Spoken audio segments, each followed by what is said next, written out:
ప్రాథమిక వ్యవసాయ సహకార సంఘాలు అన్నదాతలకు అండగా నిలుస్తాయని, వాటిని కాపాడుకోవాల్సిన బాధ్యత ప్రతి ఒక్కరిపై ఉందని పరకాల ఎమ్మెల్యే రేవూరి ప్రకాష్ రెడ్డి అన్నారు.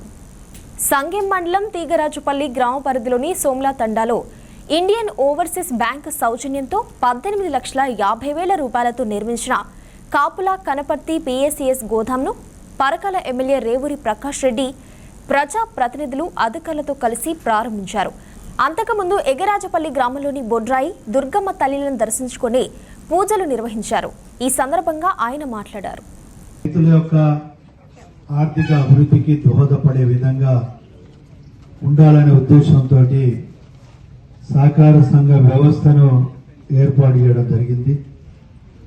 కానీ దురదృష్టం ఏంటి అని అంటే, ఏర్పడేటప్పుడు చాలా సహకార సంఘాలు ఏర్పడ్డా చాలా మట్టుకు నిర్వీర్యం కావడము, లేదా ఆర్థికపరమైన ఇబ్బందులలో ఉండడము, లేదా వాళ్ళకి కావలసిన కనీస సౌకర్యాలు కూడా లేకపోవడంతో ఏదైతే సహకార స్ఫూర్తితోటి రైతులకు ఒకరికొకరు సహకరించుకొని మరి వ్యవసాయం అభివృద్ధి చెందాలి, రైతు అభివృద్ధి చెందాలని ఏర్పాటు చేసిన విషయంలో ఎంతో కొంత సాధించాం. అసలు సాధించమని చెప్పి మనం అల్లేము సాధించలేదని, కానీ ఏదైతే సాధించాలి అని చెప్పి సహకార సంఘ వ్యవస్థను ఏర్పాటు చేయడం జరిగిందో ఆ ఫలితాలు మాత్రము కొన్ని సంఘాలకి మాత్రమే ఆ ఫలితాలు లభించున్నాయి. కానీ 90% సంఘాలు కూడా వివిధ కారణాలతోటి మరి బోర్డుకే పరిమితమైన, కానీ వాస్తవంగా చూస్తే రైతులకు కావాల్సిన సహకారం అందించలేని పరిస్థితిలో ఉన్నమాట వాస్తవం.